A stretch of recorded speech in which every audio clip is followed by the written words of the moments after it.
Welcome to the Non North Sports Podcast, episode 12. This is the home of sports talk for everyone. I'm David. I'm Jason. Welcome aboard. So, to start off here, period one. NBC looks to shut down NBC Sports at the end of 2021. That is going to be an interesting thing to happen, being that NBC Sports has been around for how long, showing X amount of sports through the years. Right. Well, let's specify that it's not so much NBC Sports as it is NBC SportsNet. Well, yeah, NBC Sports, sorry. So NBC Sports is still gonna be here, but the cable network that was once Versus is not going to be here anymore. No, Versus, jeez. That's going back. Was it the Outdoor Network? Outdoor Life Network? Something like that. What was it? OLN? OLN. Geez, that's going back. Yeah, the NBC Sports Network, sorry. The NBC Sports Network looks to be ending at 2021. Now, that houses a lot of different sports between not only hockey, but I think there was like MMA, Olympics, soccer, golf. Yep, golf. Some of the Olympics aired on SportsNet. Some of the NFLs, it aired on it. Yep. At one point. Some of the motorsports aired on it. So it's going to be a big hit for sports. But then again, I heard it going to Peacock. But here's my concern with it going to Peacock. Not everybody has it. Not everyone has it. Yeah, if you have Comcast, you get a commercial, a free version with some commercials. I've never checked out the live sports on it. But again, not everyone has Peacock, or not everyone has Xfinity, so they're not going to get that version. So then it's another streaming service people have to pay for to watch sports. Well, yeah, all it is just like everything else. It's always a money grab, right? But to take that away, I mean, that's what a lot of people look for. Like tonight, I was watching, or not tonight. The other night, I was watching hockey games. And that's what a lot of people thrive on, not just to watch if you have Comcast in our area. You can normally get the Flyers games, but if you want to watch other games, that's what you rely on. Right. And that goes away if you don't have Peacock. If you have, let's say, Dish or something, you're not going to get it. Exactly. You're done. That's it. So, like you said, that's another thing that you have to pay for in this matter. So let's see, they have they did some boxing, MMA, cycling, thoroughbred racing, rugby, college football, professional soccer, the Premier League, National Dog Show. The National Dog Show. Numerous motorsports events, not just NASCAR, Indy. Oh yeah, just motorsports in general. Just Monster Jam, Rallycross. There's a lot of sports. Superbike, Supercross. Oh yeah, it's not, it's not just like, specific to one particular. It's a broad amount of sports. Yeah, and in a lot of ways, it's kind of like old school ESPN in that it shows it airs a lot of varied sports. It actually shows sports. Yeah, that too. ESPN, you really barely ever see sports. What's ESPN anymore? Anyway. Right. Now, one of the things I did see is that a lot of this stuff's also going to get, like, the big things are going to get pushed to the USA Network, like hockey, like NASCAR, like golf, college football. So it's NBC really moving stuff from a network they're closing down to a network that's in a lot of homes. So it's really, like with anything anymore with TV, it's based on ratings. Ratings and money. Right. Now, what I thought was pretty cool with the NHL games moving to the USA Network is from 1979 to 1985, the NHL was on the USA Network. That was their cable home. So that's pretty cool that 36 years later, they're going home. Yeah. Actually, I think that might have been their first national cable network deal was USA. Yeah, because hockey back in the day was not televised, barely. Well, and you got to unless you got a sports package, you'd never seen it on TV. Rarely. Well, '79. I mean, other than ESPN, there wasn't, and HBO, there really wasn't a lot of cable TV in '79. No. So the fact that '79 to '85, that's definitely their first cable TV contract. How many times have we watched games on ESPN2? The Deuce. Yep. Well, it was. They always had the NHL Tonight. Yep. Hell, I used to have their theme song as my ringtone. Their theme song used to be your ringtone on my phone. Go figure. It might still be, actually. Jeez, yeah, I haven't heard that ringtone in a while, but it was just something that it's just something you always saw on ESPN. Then when they moved to, what was it, OLN? It was OLN for their first season of the contract, and then it became Versus. Yeah. And then at that point, it's like rarely anybody could get OLN unless you bought like an upgraded package. I remember it was ridiculous. I remember when you moved into the apartment, and because when you were still living at home, you guys had Dish, and your Dish package didn't have OLN/later Versus on it. And nope. I remember when you moved into the apartment, you're like, I have Versus. I can watch the games. Dude, I was excited. I don't blame you. I mean, hell, the only time I could watch hockey was, during the center ice package, which I was grateful for, that I could at least get that. And so many Fridays and Saturdays spent watching that. 2, 3 in the morning? Yep. That's all we did. It didn't matter who was on. We always watched whatever game was available. Yeah. Didn't matter who was there. We always watched it. Didn't matter. Oh, those fun nights. Going back to the matter. We deviated again? That's our thing. I thought it was also cool that the regional networks will not be affiliated. So you're not going to be losing your NBC Sports Network Philly. It'll still be NBC Sports Philly. Plus, that affects a lot of teams. Honestly, that affects a lot of teams. Not just NBC Sports Philly. You got, in California, there's the NBC Sports that carries the Giants and the Warriors and the Sharks. There's almost an NBC Sports for every area.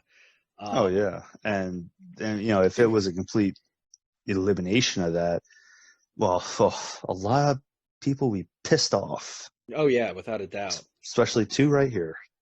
Especially when the Phillies signed a 25-year deal with NBC Sports Network Philly to air Phillies games.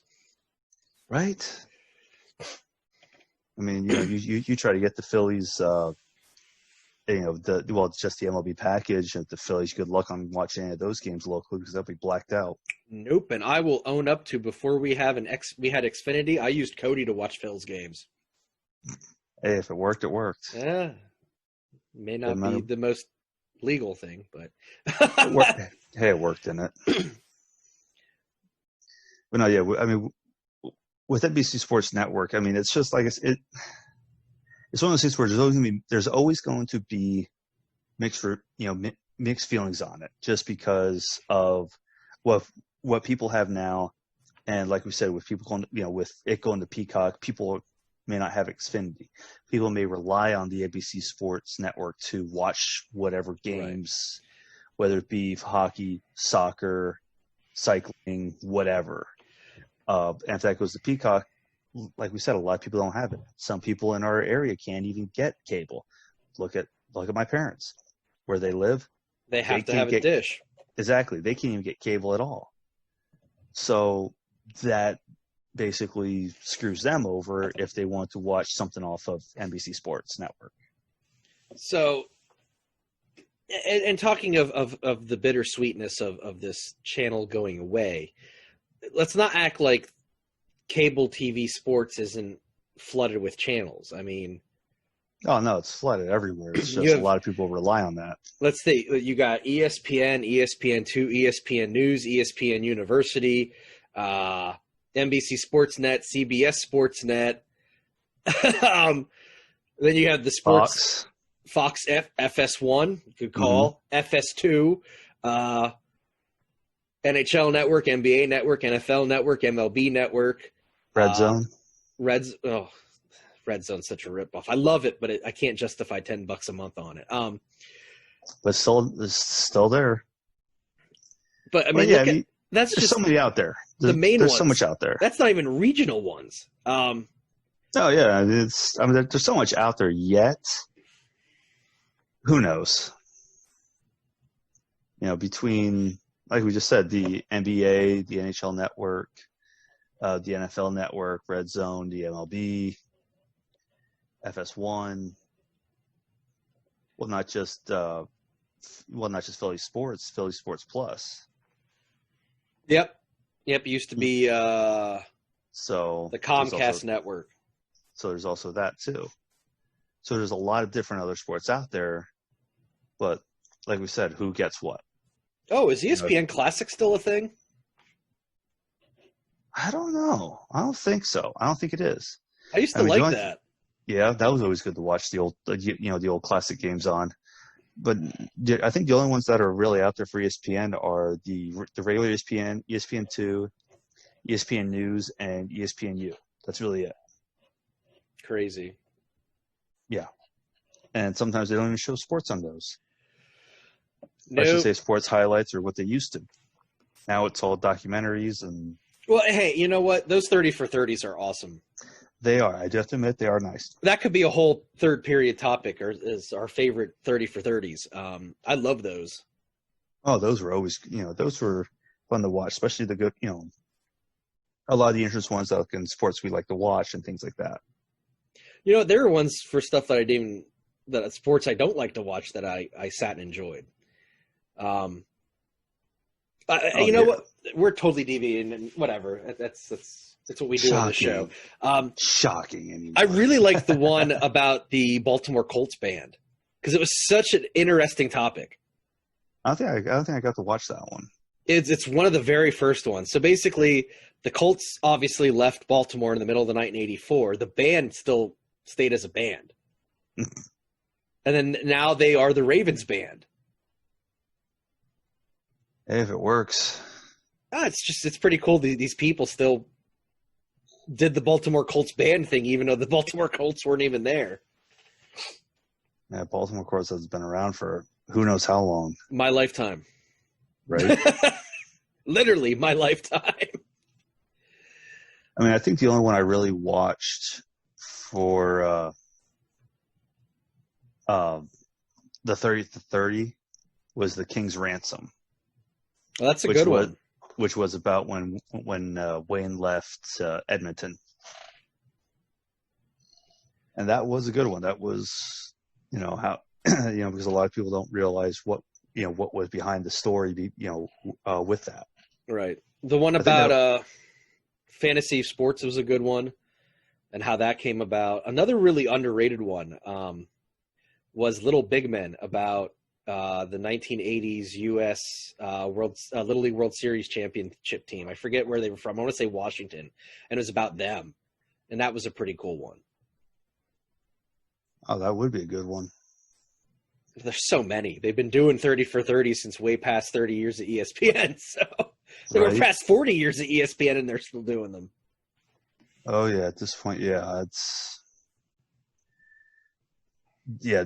It's just one of those things where 30 for 30 definitely has set the tone for a lot of different documentaries with sports of just behind the scenes, the stories behind them on what actually happens. Yeah. Which is always nice to hear and nice to see like what went on. It is nice. Because I know they had one. I'm trying to remember. It was a 30 for 30 with Robert De Niro played in the movie. I'm trying to remember what it was. I think it was Goodfellas, where the one guy, Henry Hill, he, I guess, did, I think it was... Playing for the mob. Yes, he tried to rig games for the bets. Yep. And they actually had 30 for 30 on it, which the guy who played Henry Hill, Ray Liotta, he actually narrated that episode, which I thought was nice. I thought that was neat that the guy who played that character was able to, to narrate that. Yeah. Yeah, they were all really excellent. But anyways, back to the story at hand. With NBC Sports Network shutting down, I almost wonder if people are going to miss it, because these sports are moving to USA. The big ones are moving to USA. I think a lot of the lesser watched ones are going to be going to Peacock, and that makes a lot of sense. But I wonder how many people actually watch NBC SportsNet on a regular basis outside of maybe their regional version. Well, I think what's mostly going to be is where people are going to be so used to it just being there, and then when it's not, they're going to be like, where's it at? What's going on? I think that's what's mainly going to be, and then they realize, oh, wait, right. But I think it's just everybody's so used to it, they're just going to have that. Then the good thing is NBC's saying, hey, look, at the end of the year, this isn't going to be here, and this is where things are going to be. Well, at least you're giving a year notice, at least. Yeah. And not like, hey, by the way, tomorrow it's done. No, yeah, G4's done tomorrow. Oh, yeah, have fun. Right? That's how many corporations have done that over the years. Yeah, a lot. But yeah, it's definitely interesting to hear. I mean, we've heard that. We just heard that this morning. So so it's definitely a recent topic that needed to be discussed. I mean, it's interesting. It's a big big sports news topic that need to be talked about tonight. Absolutely. So on that note, that is the end of period 1. So on to period 2. JT Realmuto, updates from the Phillies. Are they under his asking price? Are they over his asking price? The rumor price he was looking for was $200 million. As we've spoke about a couple of times, just me and you, and then last week with Matt, or last episode with Matt joining us, I think $200 million is completely unrealistic during COVID. Just a tad. And it's not a knock on JT's abilities and that he's not worth $200 million. It's just not a feasible number at this moment in time. The rumored offer is 5 years worth over $100 million. I've seen it on the Phillies Reddit page at 5 years, $110 million, which would put him. I saw that. Which would put him at $23 million. That's about the same that Joe Mauer got with the Twins a couple of years back.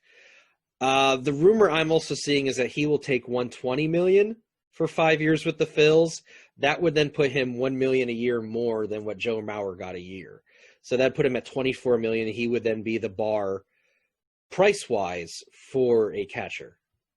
Well, I think if it wasn't for COVID, he would get what he was asking for.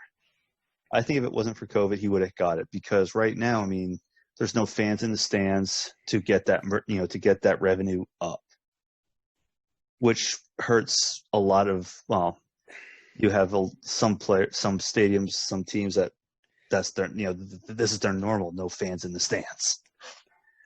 Here's my take on it. One, you have way more faith in John Middleton than I do as far as spending money. Just because he spent big on Bryce doesn't mean that's the MO.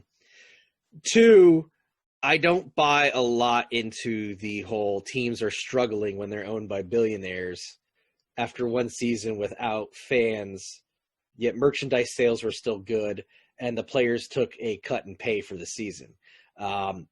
Plus, again, these teams, one, MLB has a multi-billion-dollar deal with TBS.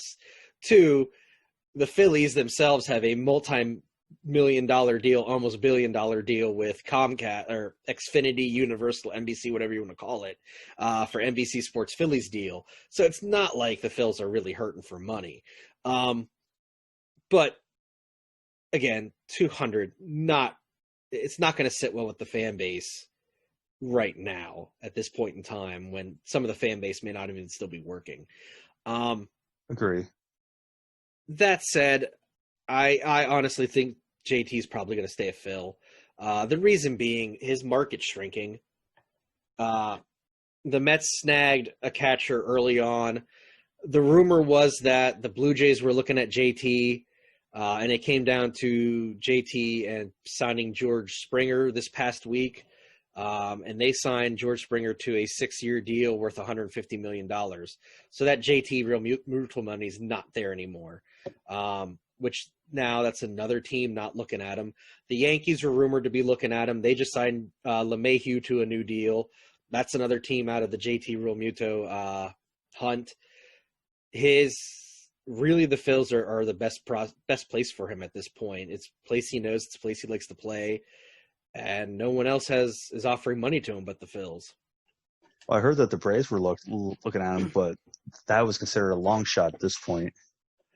Yeah, I don't think the Braves are really serious about looking at JT because they have a good catcher, even though Matt may have talked about how he might have been hurt for 6 months or not with the Mets. But I don't think they're going to be spending money on JT when they have a perfectly good catcher in their set. Yeah, I mean, if the Phillies can hold him, if the Phillies can get him, I should say not get him, but keep him, then I think that's definitely going to hold well in general for not only the Phillies, but for the fans wanting to support the Phillies more. I think at this point, the biggest team to look out for is probably going to be the Nats because that's what the Nats do. They take guys from the Phils and then act like they never played for the Phillies. And their fans somehow forget that these guys played for the Phillies.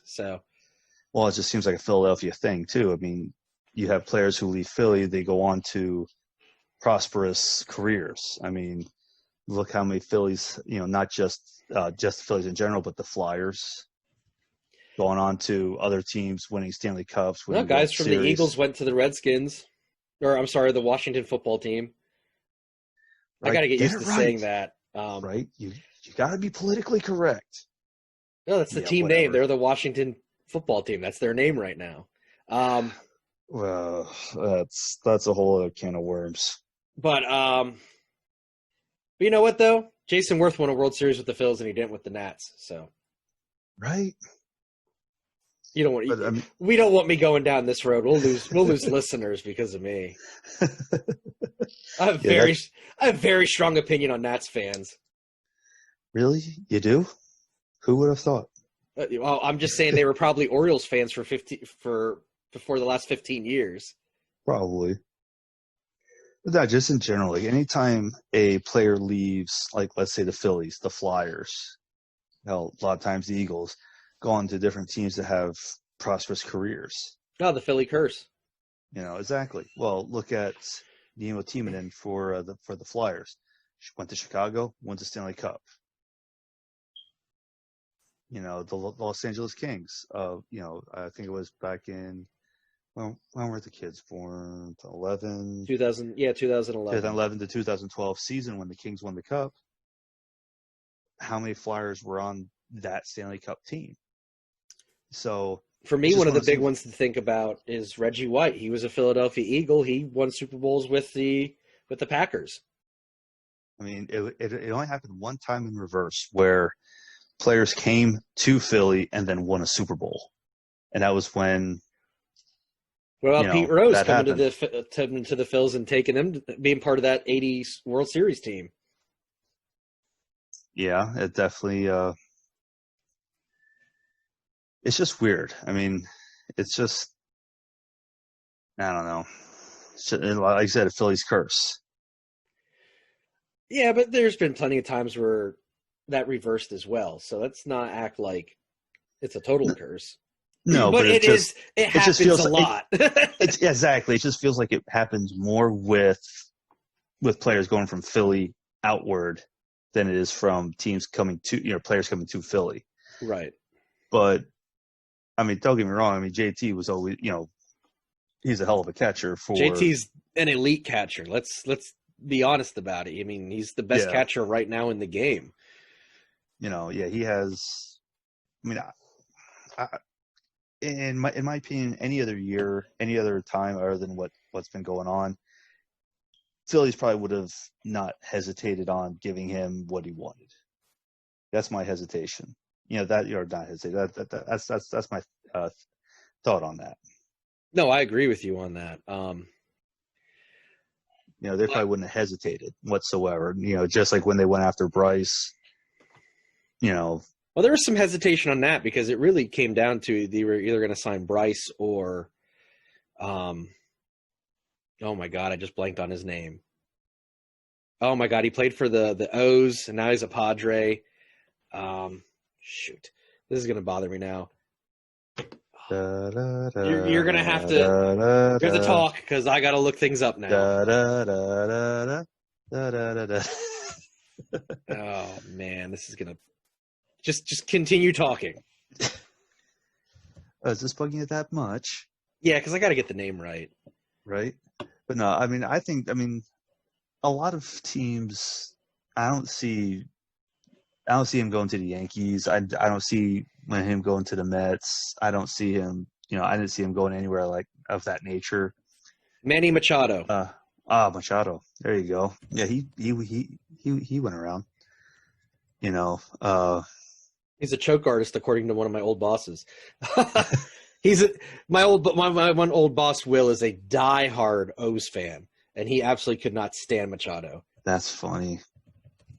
But I just know with the Phillies, it's just been they've always they always sold the farm for veteran players, and then just all of a sudden just couldn't produce. Yeah, that's something to think about with JT. JT is going to be 30. They're going to offer him they're offering him a 5-year deal. He's going to be 35 by that point. Is he still going to be playing catcher at that age? And we all know catchers' lifespans too, because they're almost just like goalies. So it doesn't really, help his cause in that nature on the longevity. Right. But not everyone is a Mike Piazza and can play a dozen years or so, a little over at catcher and be able to still hit the ball the way he did. I think JT's in great shape, but at some point, your body's going to break down.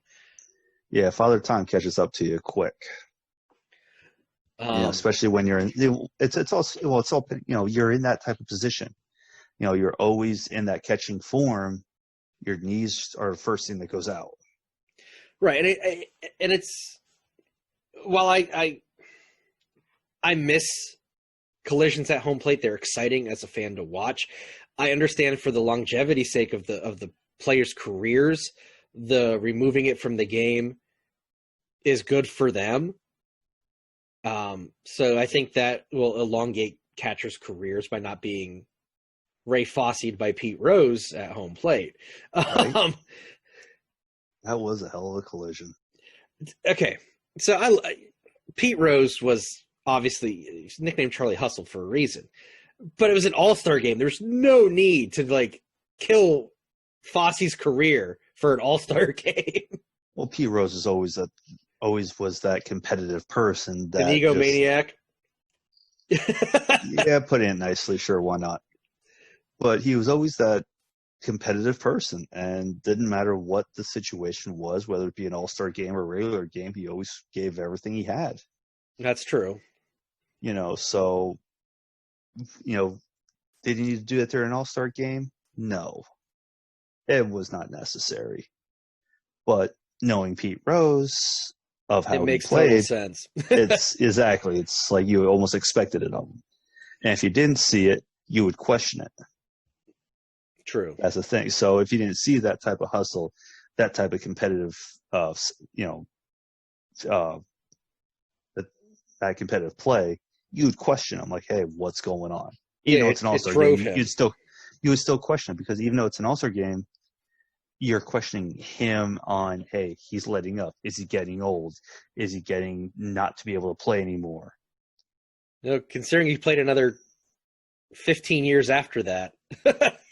Right. No, I think I don't think they're underselling or they're lowballing JT. I think it's a reasonable offer, given the economic issues for fans at this point. Because at the end of the day, those are the people who pay buy the shirts, buy the tickets. They're the ones that drive this thing. So I don't think it's a lowball offer. I think it's completely reasonable. And if they come to agreement on 120, he's going to end up being the new standard for what a catcher should be making who's at an elite level. I was thinking how everybody's going to be so happy that he's going to be staying in Philly. Yeah. Because if he would have went out, think how much hatred it would have went to the front office. Oh yeah, this is a saving the face move on the team's part, and doing fan service as well. They're killing two birds with one stone. They're making sure they're not hated, and they're making sure the fans are happy. Oh yeah, which those two things can be separate. Let's not act like they are not one and the same. Oh yeah, because everybody wants that dollar, and they're going to do whatever it takes to get it. I mean, you go to a game, you spend $20 on a beer, $15 on a hot dog.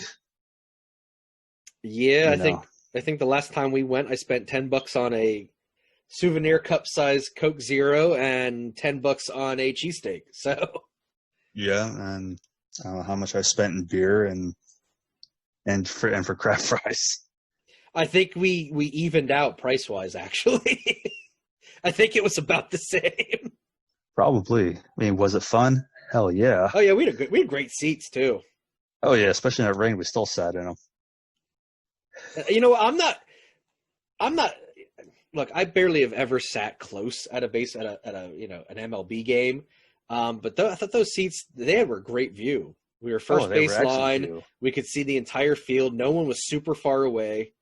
Oh yeah, I thought those were great. I mean, like you said, you could see everything. You weren't restricted from one specific area where you had to constantly turn your head just to watch something. Right. You had the whole stadium to look at, which I thought was perfect for. So, well, let's just hope. Hopefully, in the near future, we have JT in Philly. Hopefully, it's a soon signing, and we'll go from there. So hopefully, we'll hear about that soon. So on that note, that is the end of period 2. All right, now on to period 3. Iconic voices in sports. This is a good one. I like this topic. Yeah, this is an interesting topic because there's a lot of voices out there that are some voices just from hearing from one sport, but do an array of them. So this is going to be a fun one to do. Yeah, I agree with you on this one. I definitely think looking at our list, I think we have really great iconic voices. And these are names that people should know, not only if they're from the Philadelphia fan area, just in general sports term, in general sports names. Yeah. So I'll lead off here in this one. So my first one I'm going with is Chris Berman. Iconic voice from ESPN. He's been with them since 1979. One of the first hires actually for ESPN. I don't know if that's not him, and a couple other people are still there from when he started. He was a Sports Center host on one of the first Sports Centers. He still even occasionally now shows up on Sports Center. He was the host of NFL Primetime from 85 to 2016, the voice of the Home Run Derby from 86 to 2016. Now he's part of the studio panel for Monday Night Football. His nickname's Boomer, obviously. I think as a sports fan, if you hear the name Chris Berman, you already kind of have his voice in your head going, yep. He could go all the way, Oh, absolutely. Back. And gone, yeah. He had that voice. He had that way to do, he just had that energy with him. Oh, and all the nicknames he gave players. Burt B. Blyleven. Oh, Frank those were hilarious. Daiquiri. Oh, those were great to listen to. Oh, those are great. I mean, just he's the prototype ESPN guy. I mean, if it wasn't for him, you wouldn't have a Dan Patrick. You wouldn't have Chris Van Pelt now. He was the guy who set the stage for everyone else. Well, not just that, he also brought that humor, like with the nicknames and the way his personality was. He brought that next level to announcing football. Yeah. Or even the home run derby. Now, he was a big part of why the home run derby was so entertaining for so many years. Well, yeah, I mean, absolutely, but he just had that something about him that he could make it to that next level, to make it exciting, to bring that energy up. One of the cool things about Berman, as far as doing research on him and looking him up, he's still very much a fan. Like, he never became above the sports he was calling. He had season tickets for the Whalers until they left Hartford. He is very passionate about the Canadian Football League. This is a guy who's still a fan at heart. And I think that it goes to the excitement level he had when he would call games. Oh yeah. Well, another one of his words: rumbling, bumbling, stumbling. Whoop. And you got to think another reason why he's an iconic voice is he's crossed over. Think of how many Adam Sandler films he's in. The Longest Yard. He's in The Longest Yard. He's in Grown Ups 2. I think he's probably in The Waterboy at some point. He's more. I mean, he hit the mainstream. He's more than just a sports icon. He's a sports icon, but people who don't watch sports have an idea of who Chris Berman is and probably know what his voice sounds like. Well, even in movies, he still brought that announcing. He still brought that thing to the next level on announcing. Even if it's a movie game, he still brought it. Right. Did you ever see him in Grown Ups 2? I don't think I have. He plays a Hispanic soap star named Ronaldo. And that it's like a 30-second scene, but it's freaking hilarious. Well, that's all he needs. That's all he needs to become that type of person. So what is your number one pick for this topic? Mike Emmerich. That's a good one. He now is a retired play-by-play sportscaster. A lot of people know him as Doc Emmerich, not just Mike, but Doc Emmerich. He mainly, from what a lot of people may know him from, is hockey, because he did a lot of the sports with that. And of course, now my wife hates his voice. I wonder why. She's actually said this, but when you hear his voice, a lot of times you just think of hockey, because that's what he's always done. He's done so much with even the Summer Olympics, 2004, 2012 Summer Olympics, the men and women's ice hockey in 06, 10. So he's definitely been around, around the hockey world in general. But he also called football games, NCAA basketball games. So he's definitely been there. Let's not forget that he takes time out of his schedule to go to Hershey to do the Hershey Bears Hall of Fame. Well, how many times have we seen when he was doing the broadcast from home, he had that old Hershey jersey, the old school Hershey jersey hanging in the background.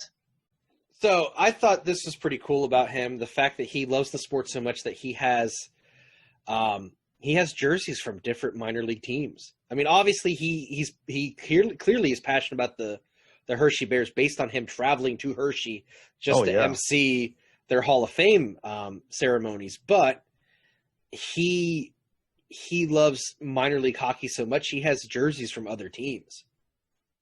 Oh, that's awesome. I mean, just, thing is that then again, though, these minor league teams, you see a lot of big names come up to the next level. Right. And be that NHL player, that they want him to be. Now, a lot of the honors he's had, I mean, he's in the NSMA Hall of Fame class of 2019. for it's made for for the broadcasting. So to even have that on your resume, that says a lot. To be considered that type of person. Yes, it does. So one of the things I kind of want to touch on with him is that he's part of two really iconic moments in hockey, especially from the 80s. He called the Easter Epic between the Capitals and the Islanders, which is a game that started on the eve of Easter and ended early morning Easter. And then he was also part of when the lights went out in Boston. Oh, geez. Both two iconic games. That's definitely for sure. And especially when the lights go out and you're playing hockey, like, oh dear, did somebody forget to pay the power? And the great thing is there's either clips or full games of both of those on YouTube. So if you want to go and relive them, they're there. Oh yeah, you can find anything on YouTube.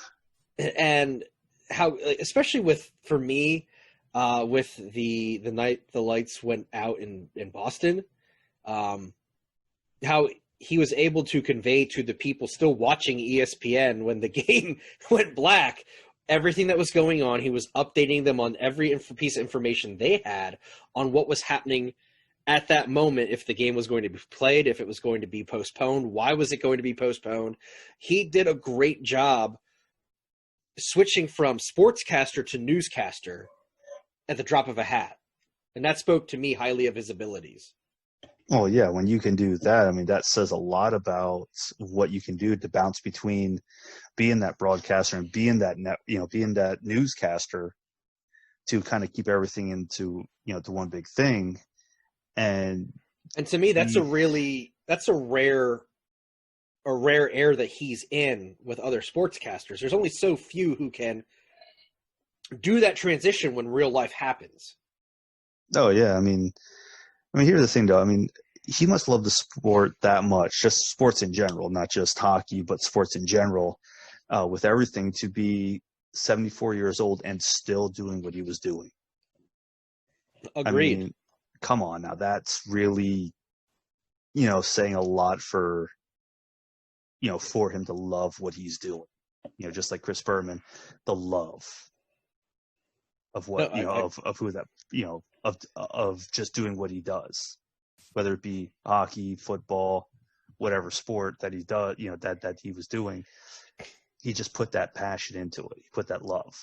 Right. I agree with you. So what's your second pick? I kind of liked what you had to say about Doc Emmerich and his age. So we're going with someone who called games until they were 89 years old. So I'm going to talk about Vin Scully for a minute. So Vin Scully called Dodgers games from 1950 to 2016. He was with the Dodgers from when they were the Brooklyn Dodgers to when they transitioned to the Los Angeles Dodgers. He called the national CBS game from 1975 to 1982. He was the voice of the NBC Game of the Week, which was the premier MLB broadcast for that time period from 1983 to 1989. Clearly a legendary announcer. He's in the Baseball Hall of Fame. He got the Presidential Medal of Honor or Medal of Freedom Award in 2016. And fun fact, I'm a big Simpsons fan, and both Hank Azaria and Harry Shearer have impersonated him so many times. It's unreal. He is the basis of Hank Azaria's Brockmire character that he had a TV show for. Hank Azaria uses his voice a ton on The Simpsons. That is huge crossover appeal, and that's a guy whose voice is super iconic for baseball. Oh yeah, well, think of this though. I mean, you're saying about he was with the Dodgers when they were still in Brooklyn. I mean, think about this. He was with the Dodgers organization from when they were in Brooklyn to when they went to LA. Yeah. 66 years. Yeah. From 1950 to 2016. 66 years. Think how much you have to love what you do to be with one, just announcing the Dodgers in general, whether it be from when they were Brooklyn to LA, that to do that. Yeah, it's insane. That's crazy longevity. And because he worked on a national level for CBS, doing baseball, doing football, doing tennis even, and then moving to NBC and just doing the game of the week, which again was the premier game for MLB. He was heard by national audiences, and that's how we know his voice, because it is so iconic. He called the Buckner missing the ball. He called Kirk Gibson's home run in '88. I mean, he's called a lot of big moments. Oh yeah, I mean, well, the Bill Buckner, that was a big call. Yeah, and that home run. I mean, Kirk Gibson should not have even hit that home run. He was hurt. He was a hobbled player. He had two bad knees. He got that game win for them. But he's had these big moments on the national stage as a play-by-play guy, and he's had just crazy longevity. His career no one will surpass that type of longevity anymore. Well, like I said, think of this, though. I mean, just with even the Dodgers alone, 66 years, that's just with the Dodgers organization from Brooklyn to LA, on top of everything else he's done in between. Like we said, CBS, NBC, things like that. It's just something that, like you said, the longevity, the love is his voice is, what it is. Exactly. So what's your next pick? My next pick, Al Michaels. Ooh. Now a lot of people, that's a good one. A lot of people know him though, not for what I'm going to say next. Well, I know what you're going to say. Yes. A lot of people know him though from Monday Night Football with John Madden. A lot of people know him for that. But one of the biggest calls, in my opinion, he made in sports U.S. history was the 1980 Olympics against the Russians. Do you believe in miracles? To me, that was one of the biggest calls, not just for him, but as a nation, to hear that from at that time during the Cold War, that he brought that he had that moment, that he was able to deliver that moment. So here's another reason why I like your Al Michaels pick, and why I think it's a strong pick. The '89 World Series. As much as you say the "Do you believe in miracles" call is a big moment in sports history, especially in the States, I can't think of a bigger moment than maybe the earthquake in '89 that stopped the World Series, and he was the guy. I forgot about that. He was the guy hosting that game for NBC with Jesus, this is a horrible show for me with names. Tim McCarver. Okay. But I mean, he was the person. I mean, you watch that video. He goes, "I think we're having an earthquake," and he was the guy who had to tell the people at home what was happening at that moment in time. Just like we talked about with Doc Emmerich on a much smaller scale with the lights going off in the Boston Garden. Yeah, this is the same way. He's calling a freaking earthquake.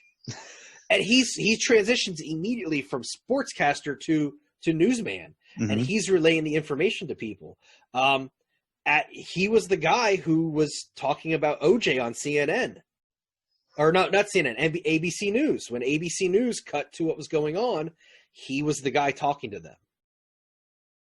Yeah, he's definitely called a lot of big moments in sports in general. Like just, like you said, the World Series with the earthquake switching from one to another. And then calling the 1980 U.S. versus Russia.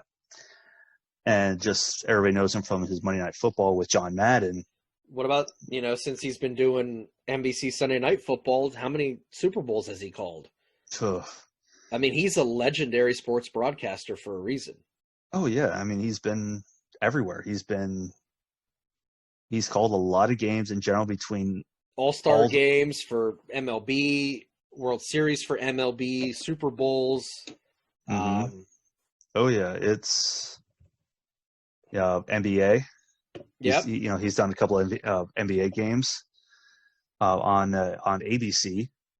Like I said, a lot of people today know him just as Monday Night Football, not anything else. Now, once again, the longevity of how much you love a sport. This man is 76 years old. Yes. So for him to love what he's doing to still go that long, that says a Here's the lot. thing. Even at his age, he's still at top form. Oh yeah, he hasn't lost a beat. He hasn't lost any of his character, any of his push to bring you that broadcast. Uh, so, so even just adding on to it, he's done the NHL for ABC. He's done Mhm. boxing. He's done the Kentucky Derby. There isn't, at this point, there really isn't something he hasn't done. He's done auto racing. Yeah, and he's taking a left turn. What? No, he's done definitely a lot of sports in his time that really has brought the game, for what's happening, whether it be Monday Night Football, hockey, uh, just even with anything he's done, the World Series. It's definitely a broadcaster. You definitely hear his voice. You know who he is. You know what he's about. Yes. And Definitely an icon. absolutely. Now, if anybody wants to know more, with the 1980 Olympics, the movie Miracle, basically with Kurt Russell as the coach of USA, Herb Brooks, Great movie. great Great movie. sports movie. I'd recommend watching it. I mean, don't get me wrong, it is a movie. A lot of stuff, yes, is dramatized, but it definitely gives you It captures the emotion that of was what about. happened. Exactly. It definitely says what it's about, and they do have some clips of Al Michaels from that time in the movie, which I thought was fantastic. Yeah. And the fact when they cut to the final moments of when "Do You Believe in Miracles" was said, it's him saying the clip. It's the clip of him saying "Do you believe in miracles?" So I'd recommend. The movie's called Miracle. I'd definitely recommend watching it. So who's your pick? Your next pick? So fun fact. With Al Michaels and my next pick, they both got their broadcasting career started for the Hawaii Islanders, a minor league baseball team. Almost 10 years apart, but they both actually got started at the same team, and that's how they built their careers. Oh, that's funny. So my final pick is Harry the K, Harry Callis, my all-time favorite play-by-play man. Swaying on this. Don't do this to me. Swing and a miss struck him out. The Philadelphia Phillies are the 2008 World Series champions. Oh, that was a fantastic call. That was my general ringtone for at least a good year and a half. Oh, that was a fantastic call. So right off the bat, we got to say Phillies play-by-play man from 1971 to 2009 when he unfortunately passed away. God, I'm willing to bet had he not passed away, he'd still be calling Phillies games. Oh, absolutely. He would be. Could you imagine him calling that Bryce Harper moonshot that John Kruk lost his mind over? Oh my God. But no, yeah, he would have, that would have been, I think that would have been something that would have been an interesting call to hear him do. So on top of that, he was the voice of NFL Films from 1975 to 2008. He was the voice of Inside the NFL from 1976 to 2008. He's done commercials from everything from Ford vehicles to Campbell's Soup. He's also in the Baseball Hall of Fame like Vince Scully. He's a member of the Phillies Wall of Fame. And come on, that ball's out of here. That is a great call for a home run, and that is Harry Callis. That's definitely something that when you hear his voice, whether it be those calls in as the Phillies or just anywhere you hear his voice, whether he's a narrator or the broadcaster, he has that voice that just captures whatever's happening. Yeah, and it's a perfect voice for baseball. It's hard to match. It's hard to match that type of voice. It's hard to match that type of excitement, despite some people may think, well, because of his age and how he was, that he didn't bring that excitement, but he didn't have to. He never lost his timbre. His voice was still there. His voice brought the excitement. And it was just never gone. It was always there. Everything you've ever read or heard about him, he just seemed like a genuinely quality, good person. I mean, if a fan saw him on the street, he'd sign an autograph. He'd take a picture. He would record voicemail messages for fans on their phones so that when you'd get their voicemail, it'd be Harry Callis telling you to leave a message. I mean, what a stand-up guy that is, just to take that amount of time for fans. Dude, imagine that. Imagine having your voicemails. I couldn't even attempt to impersonate him to do that, but that would have been hilarious. But that would have been great. Man, it's just so many great calls. I mean, he called Mike Schmidt's 500th home run. I have the box set of the 08 World Series plus the 08 Championship Series. And for Game 5, you can watch the game with the Phillies radio call, which would have been Harry. So you can watch Game 5 first night and second night because of the rain delay with Harry calling the game. And that's so freaking awesome. Weren't we at the bar with that game? Not that one. So because that was the week of my birthday. So we saw Game 3, I want to say, at Aruga's for my birthday that year. Yes. And then, yes, I remember that. Because that's when the waitress double billed half the table. Right. And gave me a dirty look for asking me to turn the Phillies game on and turning off whatever college football game was on at that same time. Because the Phillies in the World Series was way more important than whatever college football game was on at that moment in time. Oh, yeah, absolutely. Yeah. That was a good birthday. That was a lot of fun that night. That was fun. A lot of wings. Lots of wings. Lots of wings. What is your final pick, David? John Madden. John Madden, despite everybody knows him as the Mr. Obvious. If he would catch the ball, he caught the ball. Really? Here's the thing. Madden is a great pick, though. Oh, yeah. I mean, he's been around for ages, just calling, whether it be, for CBS, Fox, ABC, NBC, radio, his films.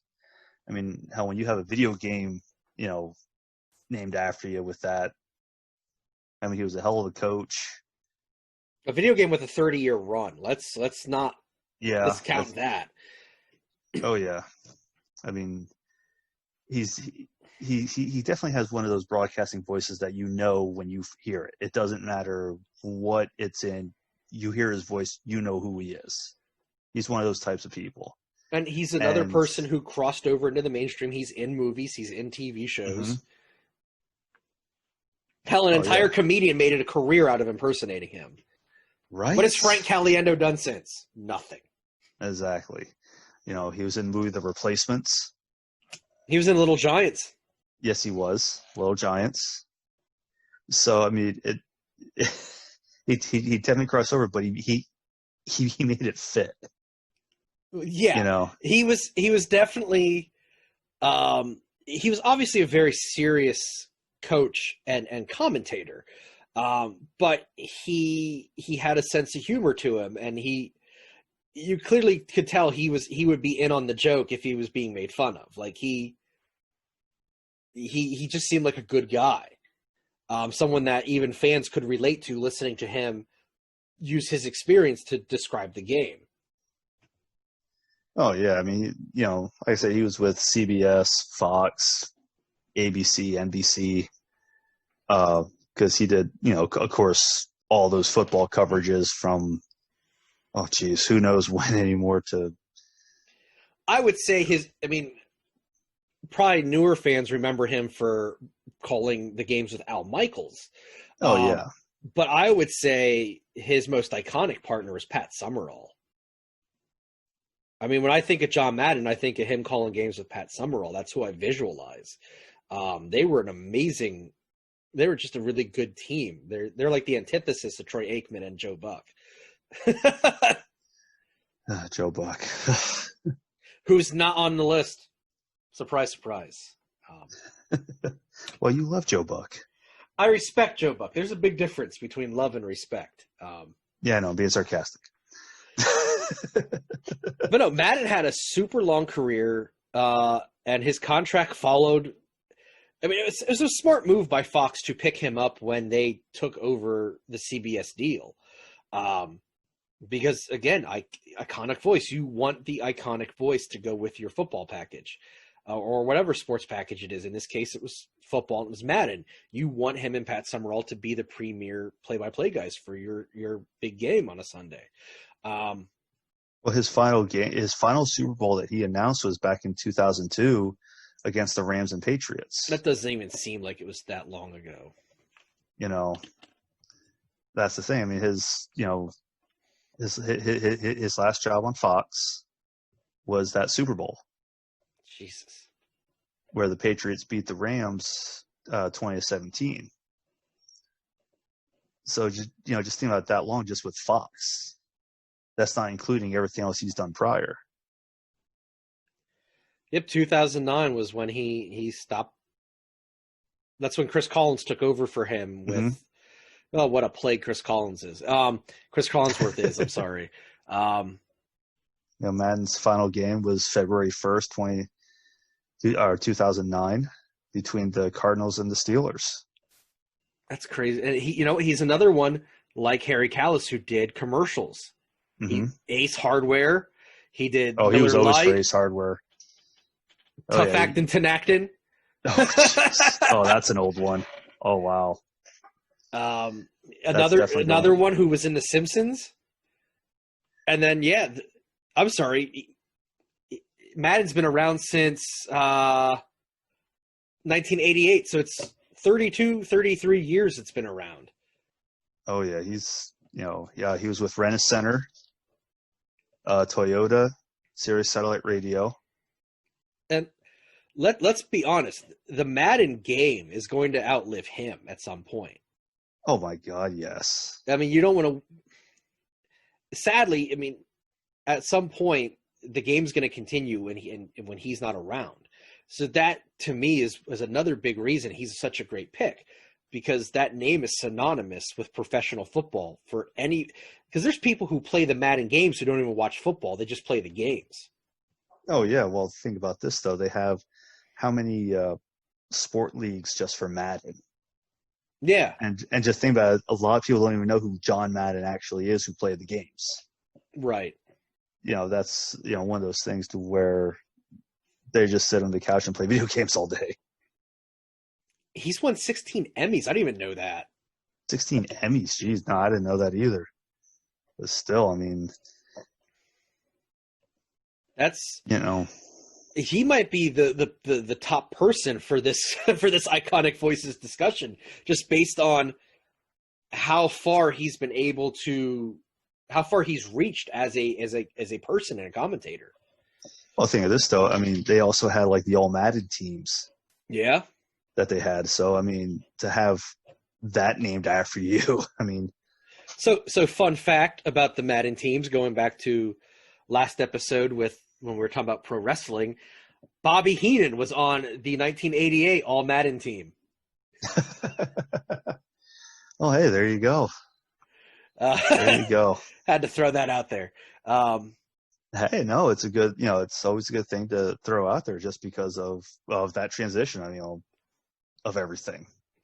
Yeah, but I think he's the guy for this discussion. Yeah, I mean, he's, like you say, he's done movies, commercials, TV shows.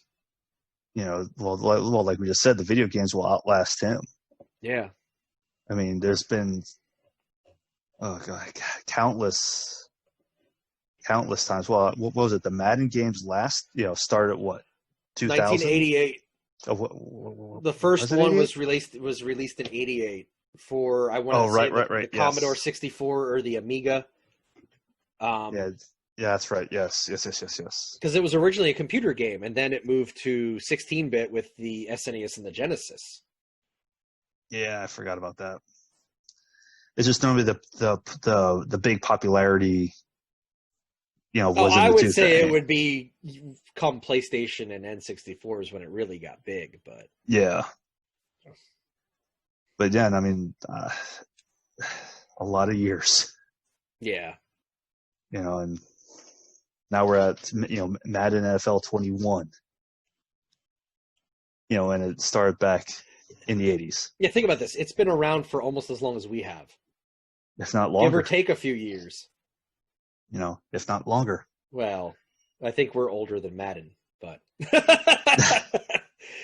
but I mean, I was 4 when the first one came out, so Gee, are you dating yourself there? I'm aware of my age. No, yeah, I feel like he's definitely one of those iconics that stood the test of time. Did everything. Did the whole works. Just like the rest of our picks. Yeah. So, but yeah, he's definitely one of those iconic voices. As always, I think this is just another strong third period topic for us. Well, it was a good third period topic. Madden pick's a good one. Well, all the picks were good ones, just in general. I mean, for everybody that was picked. And I liked how they all kind of were intertwined in some way, shape, or form. Oh yeah, but with how the longevity of how they that they're broadcast and or still broadcasting, or they got started in similar places. Like it's really cool how these broadcasters, they again, they're intertwined in some way, shape, or form. So yeah, that was awesome. I really enjoyed that discussion. Thank you. Oh, go ahead. Those were good. Those were definitely good. So on that note, end of period 3. And with that, thank you for joining us for episode 12 of the Not Another Sports Podcast. You can find us online at facebook.com/notanothersportspod. Feel free to like, comment, or message us. The podcast is there to interact with us, to interact with you. That's what we want, to build a community with you guys, the listeners. The Not Another Sports Podcast is available for streaming or download at anchor.fm, Apple Podcasts, Spotify, Stitcher, Podcast Addict, and wherever else you get your podcasts. Please do not forget to subscribe, rate, and review. I'm Jason. I'm David. With that, we'll talk to you next time. Have a good one.